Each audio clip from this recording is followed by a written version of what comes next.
Jumpa lagi sobat, melanjutkan kisah Jejak di Balik Kabut karya Esa Mintarja untuk Anda semuanya.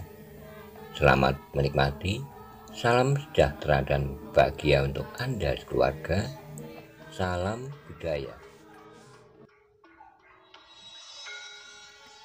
Pada episode sebelumnya dikisahkan, setelah Paksi dan adiknya berlatih di sanggar, kemudian mereka bercakap-cakap membicarakan tentang sikap ayahnya. Bagaimana kisah selanjutnya? Simak bersama-sama.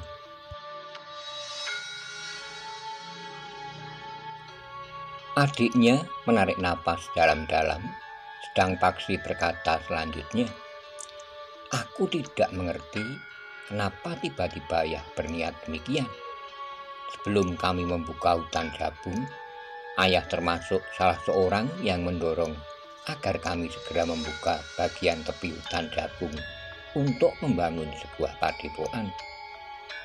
Mungkin ayah menjadi cemas bahwa serangan seperti yang pernah terjadi itu akan terulang. Tidak-tidaknya untuk saat ini, tidak akan ada yang berani mengutik-utik padepokan itu. Gerombolan-gerombolan serta perguruan-perguruan yang terlibat telah dihancurkan. Demikian pula pasukan Haryo Wisoko. Ya Kakang, yang dalam serangan itu tidak nampak adalah Repak Rembulung dan Pucuk Rembulung.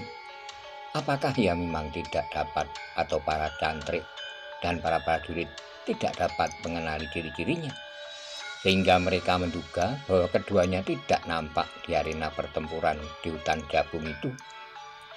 Tapi aku akan mohon kepada ayah agar aku diperkenankan untuk memasuki perguruan itu. Kakang sendiri nampaknya telah dapat menguasai ilmu sampai tataran yang memadai. Aku pun berharap agar aku tidak ditarik dari perguruan itu. Apa sebenarnya maksud ayah? Entahlah." Paksilah yang kemudian mengajak adiknya keluar dari sanggar. Keduanya pun kemudian duduk di bawah batang pohon gayam yang tinggi di halaman belakang. Ketika matahari semakin turun di sisi barat, maka Paksi pun segera teringat bahwa ia harus kembali ke barak. Setelah minta diri kepada ayah, ibunya, dan adik-adiknya, maka Paksi pun segera melarikan kudanya menuju ke hutan jabung. Ia tidak ingin kemalaman di perjalanan. Dalam pada itu, ayah Paksi memang nampak terlalu gelisah. Tapi ia tidak mengatakan kepada siapapun kenapa ia menjadi demikian gelisah. Juga kepada Nyi Tumenggung itu selalu ganti bertanya, "Aku kenapa? Bukankah aku tidak apa-apa?" Nyi Tumenggung memang tidak dapat memaksa suaminya untuk berbicara. Jika terjadi salah paham, maka Ki Tumenggung justru akan dapat menjadi marah kepadanya. Karena itu Nyi Tumenggung memang merasa lebih baik untuk menunggu, sehingga pada suatu saat Ki Tumenggung menceritakan persoalannya kepadanya. Dalam pada itu, ketika Paksi telah berada di hutan jabung, maka ia pun telah menceritakan rerasan ayahnya kepada Ki Panengah dan Ki Waskito.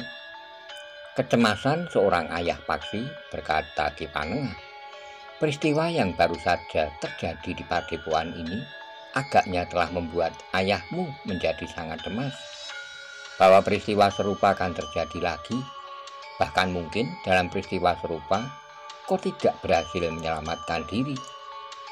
Paksi mengangguk-angguk, sementara Ki Waskito berkata, "Sudahlah Paksi, jangan terlalu kau pikirkan. Seperti dikatakan oleh gurumu, ayahmu dihinggapi oleh kecemasan, tetapi setelah keadaan menjadi tenang kembali, serta peristiwa itu sudah dilupakannya, maka ia tidak akan mempersoalkannya lagi." Paksi mengangguk-angguk, katanya, "Ya guru, mudah-mudahan ayah segera melupakannya." Di hari-hari berikutnya, Paksi telah melakukan kewajibannya bersama-sama dengan saudara-saudara perguruannya. Di antara mereka terdapat Pangeran Benowo dan Raden Sutawijaya. Agaknya kegelisahan Paksi yang mencekam jantungnya itu tidak dapat diredamnya sendiri. sehingga ia pun telah membicarakannya dengan Pangeran Benowo, seorang yang sudah demikian akrabnya dengan dirinya. Setelah mereka melakukan pengembaraan bersama-sama, bahkan ia tidak merahasiakannya pula kepada Raden Sutawijaya. Tetapi seperti kata Ki Panengah dan Ki Waskita, keduanya juga berusaha menenangkan hatinya. Beberapa hari lagi ayahmu tentu sudah melupakannya. Namun pada itu Raden Sutawijaya pada kesempatan lain berkata pada Pangeran Benowo, agaknya ada hubungannya dengan perintah khusus Haryo Wisoko untuk membunuh Paksi.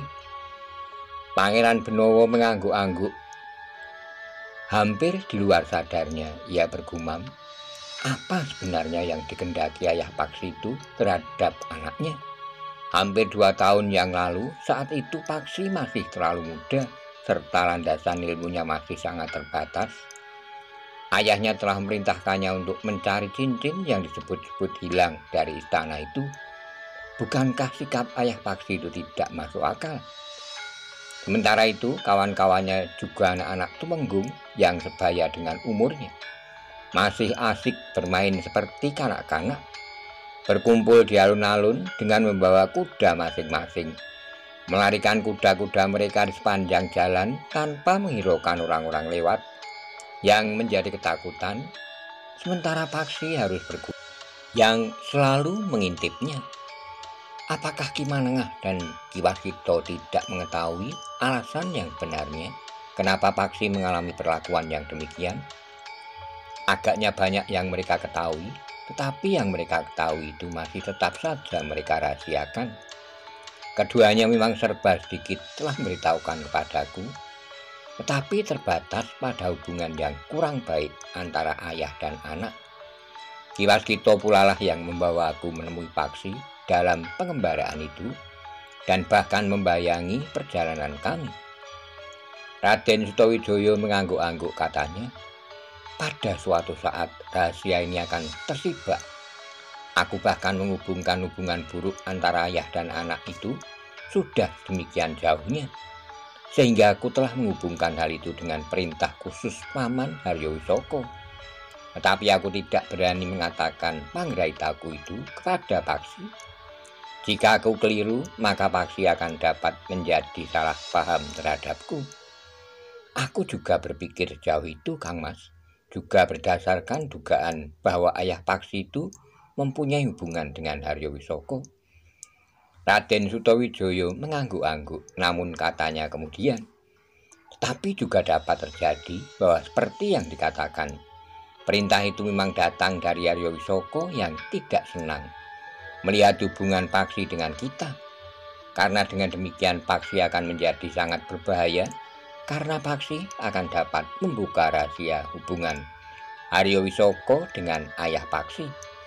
Setahu ayah Paksi, Raden Sutawijaya menarik napas dalam-dalam, katanya, kasihan Paksi, tetapi tentu ada rahasia yang menyelimuti keluarganya. Persoalannya tambah berbelit karena ayahnya berhubungan dengan Haryo Wisoko yang sekarang tertangkap. Sementara itu Paksi sendiri masih juga dibayangi oleh sikap ayahnya yang sulit untuk dimengerti. Sejak kanak-kanak Paksi tidak pernah membantah perintah ayahnya, bahkan perintah ayahnya yang sangat sulit untuk dilakukannya juga. Untunglah bahwa ibunya banyak melindungi dan membantunya, sehingga Paksi masih juga merasa dirinya keluarga Ki Tumenggung Sarpo Biwodo. Demikian pula sikap adik-adiknya yang manis kepadanya, sehingga puncak dari perintah ayahnya yang tidak masuk akal itu ialah memerintahkannya mencari cincin kerajaan yang hilang itu. Kini ayahnya juga sudah mulai berbicara tentang kemauannya yang tidak masuk akal menarik Paksi dari perguruannya. Tetapi kali ini Paksi sudah bertekad untuk tidak mematuhi perintah ayahnya. Jika ayahnya tetap memerintahkannya untuk mundur dari perguruannya, maka Paksi tidak akan mematuhinya apapun akibatnya. Mungkin aku akan diusir ayah dari rumah, berkata Paksi dalam hatinya. Paksi sendiri tidak akan terlantar karena ia akan berada di padepokannya. Tetapi jika demikian halnya, maka ia akan terpisah dari ibu dan adik-adiknya. Tetapi di padepokan ia mempunyai lebih banyak saudara, para cantrik, dan lebih-lebih ada Pangeran Benowo dan Raden Sutawijaya. Tetapi Paksi pun tahu bahwa keberadaan Pangeran Benowo dan Raden Sutawijaya di perguruan itu tentu tidak akan terlalu lama. Jika padepokan yang sebenarnya sudah siap untuk ditempati, maka agaknya Pangeran Benowo dan Raden Sutawijaya itu akan meninggalkan padepokan.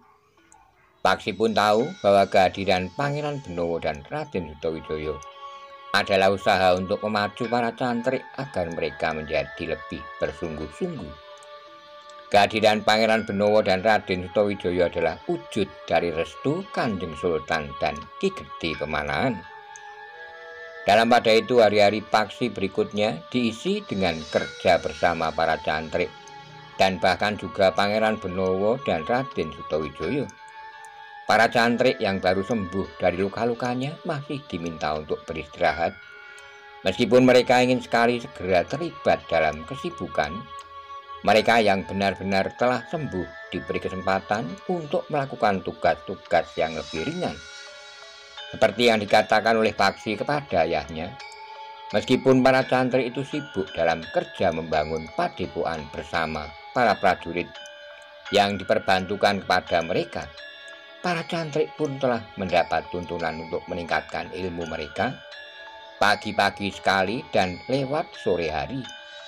Namun Ki Panengah dan Ki Waskita telah memperhitungkan tenaga para cantrik agar mereka tidak memaksa diri untuk bekerja dan belajar serta berlatih melampaui kekuatan wadak mereka, sehingga kerja yang keras itu tidak justru merusak unsur kewadakan mereka, justru unsur-unsur mereka yang masih muda itu. Dalam pada itu, setelah pertempuran terjadi di hutan Jabung, maka ada beberapa orang tua dari para cantrik yang memerlukan datang untuk menengok anak-anak mereka, apalagi mereka yang berniat untuk menarik anak. Bahkan para orang tua itu justru telah mendorong dan membesarkan hati anak-anaknya. Sebenarnya lah bahwa Ki Panengah bukan seorang guru yang menutup diri, karena itu ia tidak berkeberatan menerima orang tua para cantrik yang ingin melihat keadaan anak-anaknya, tetapi dalam batas yang wajar, sehingga mereka tidak mengganggu ketekunan anak-anak itu atau bahkan mengurangi rasa kemandirian mereka, sehingga mereka masih banyak menggantungkan diri kepada orang tua mereka. Tetapi Ki Panengah pun tidak ingin memisahkan mereka dari keluarga mereka, sehingga hubungan para cantrik dan keluarganya menjadi asing.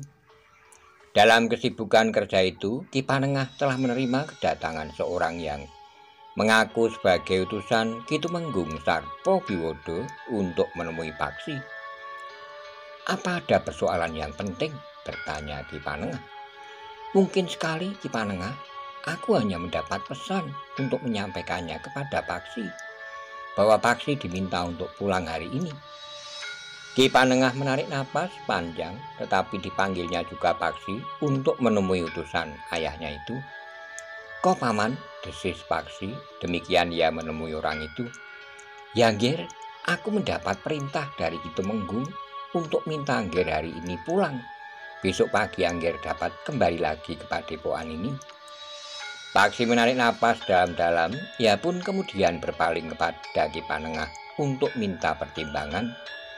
Ki Panengah tersenyum sambil berkata, "Pulanglah, bukankah ayahmu berpesan bahwa besok pagi kau sudah boleh kembali ke padepokan ini?"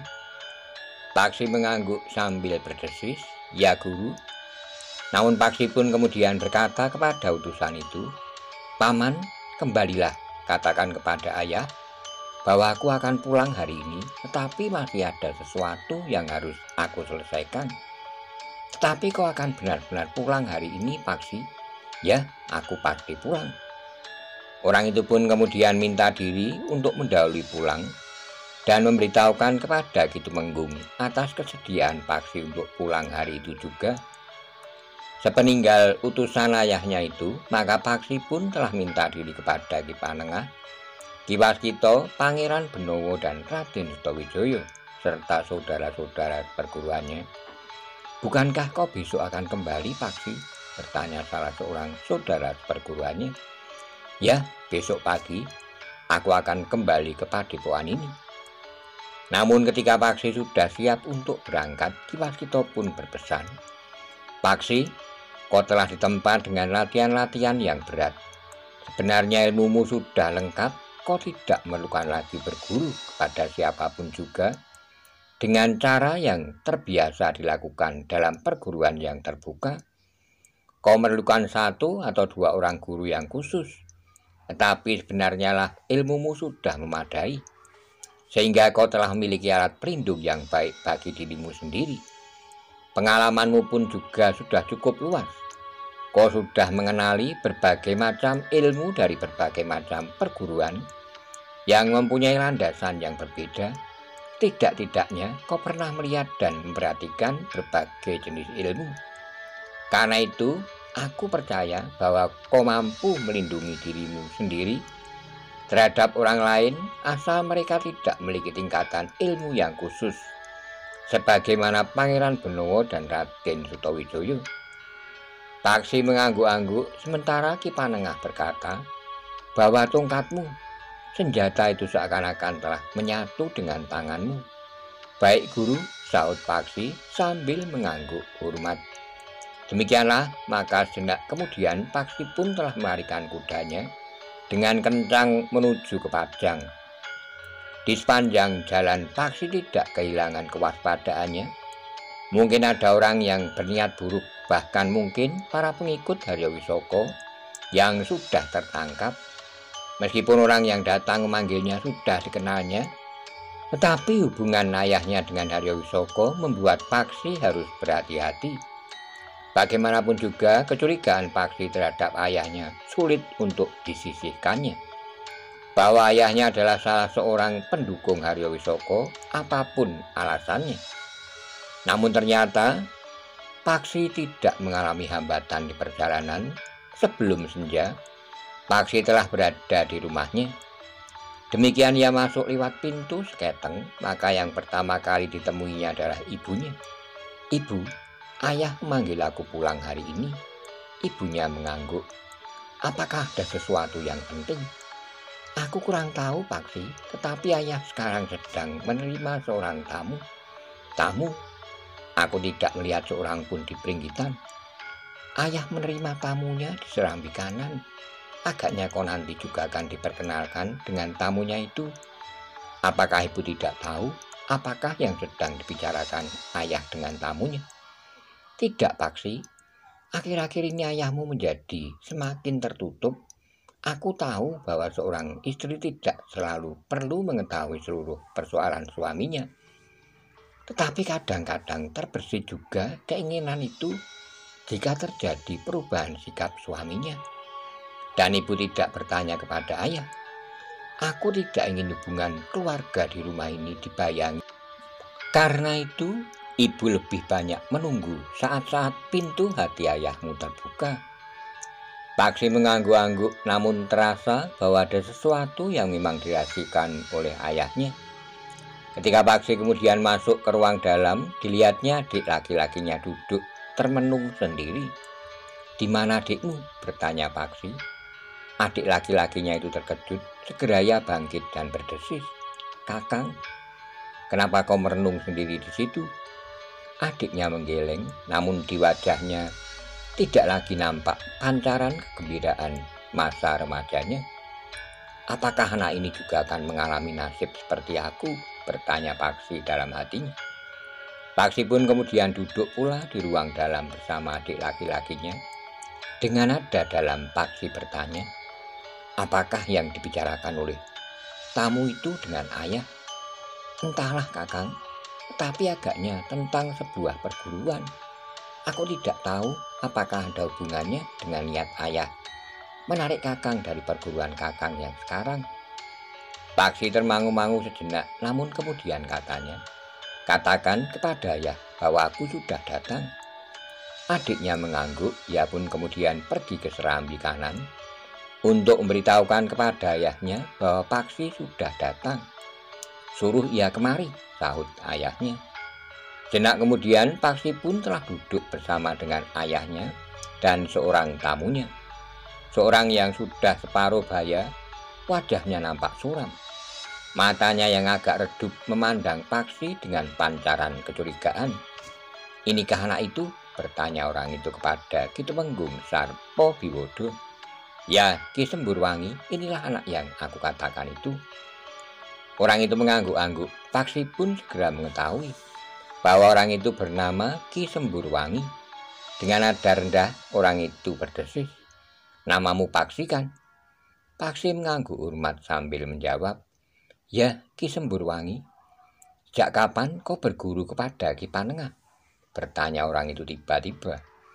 Paksi terkejut menerima pertanyaan itu. Rasa-rasanya pertanyaan itu begitu tiba-tiba sehingga ia belum siap untuk menjawabnya. Karena Paksi tidak segera menjawab, maka Ki Tumenggunglah yang menjawabnya. "Sejak 3 atau 4 tahun yang lalu, Ki Semburwangi." Tetapi Ki Semburwangi mengulang pertanyaannya, "Paksi, sejak kapan kau berguru kepada Ki Panengah?"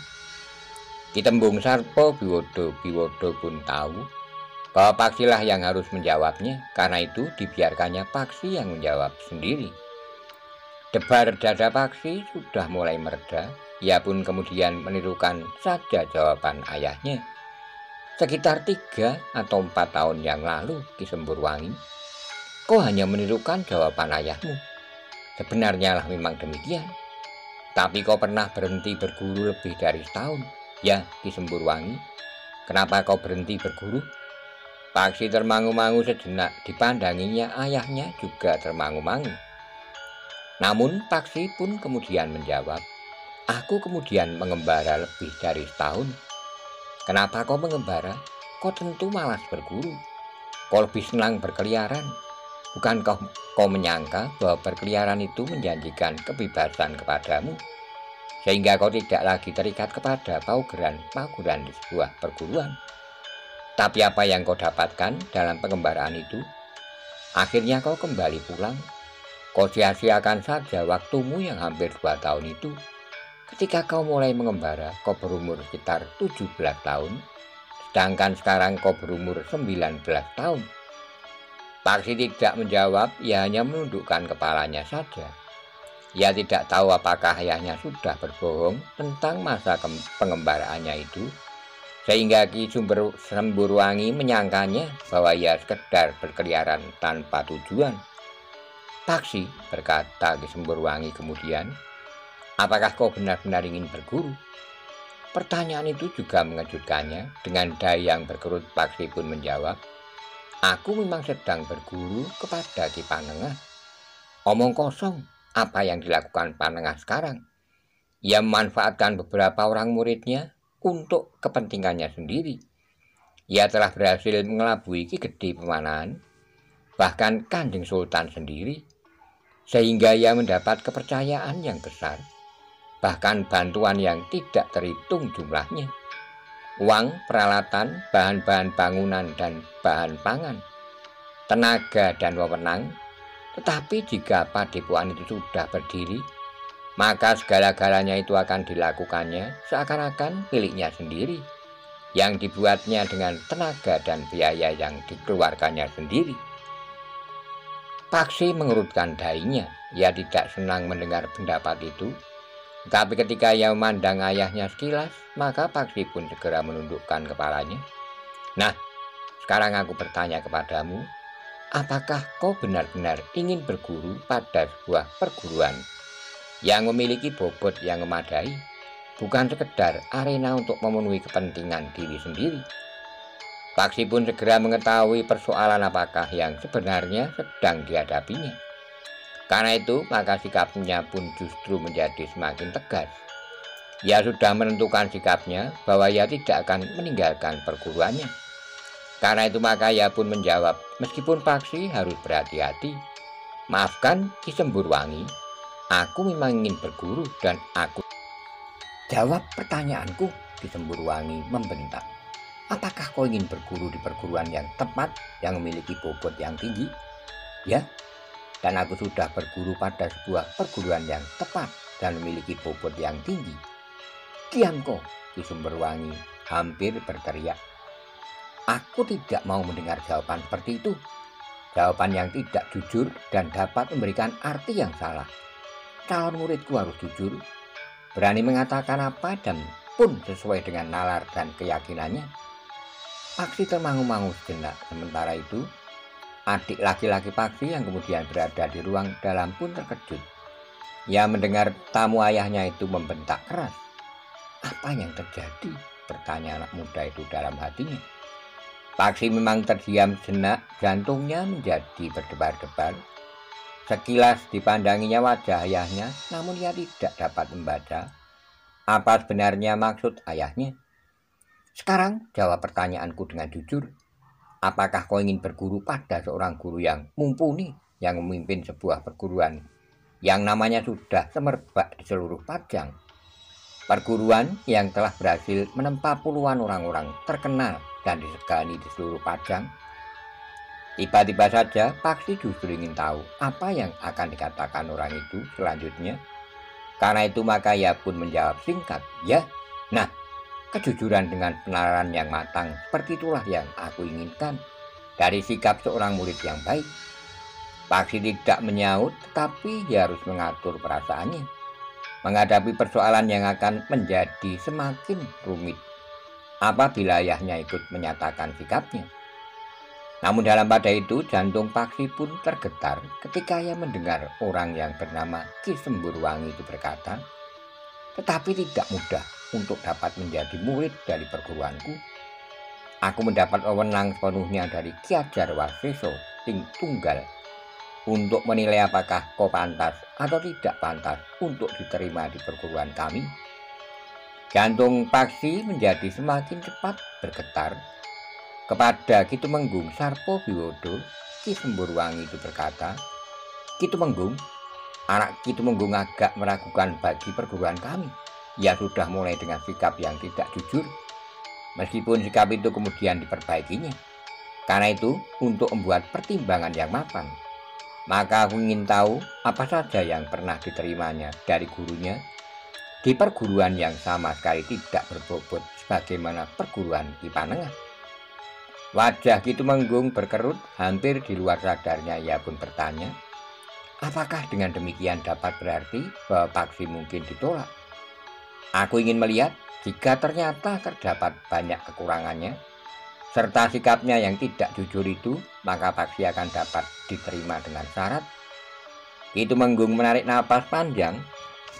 Dari pembicaraan itu, Paksi dapat menarik kesimpulan bahwa ayahnya telah memutuskan untuk memindahkan Paksi dari perguruannya ke sebuah perguruan lain yang agaknya dipimpin oleh orang yang disebut Ki Ajar Waseso Tunggal.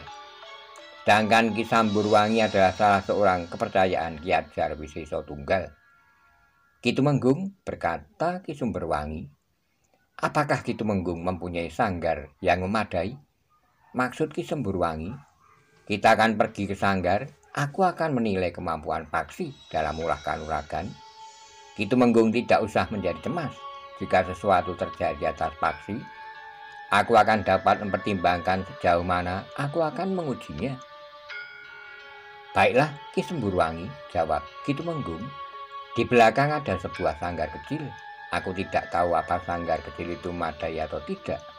Baiklah, berkata Ki Sumberwangi.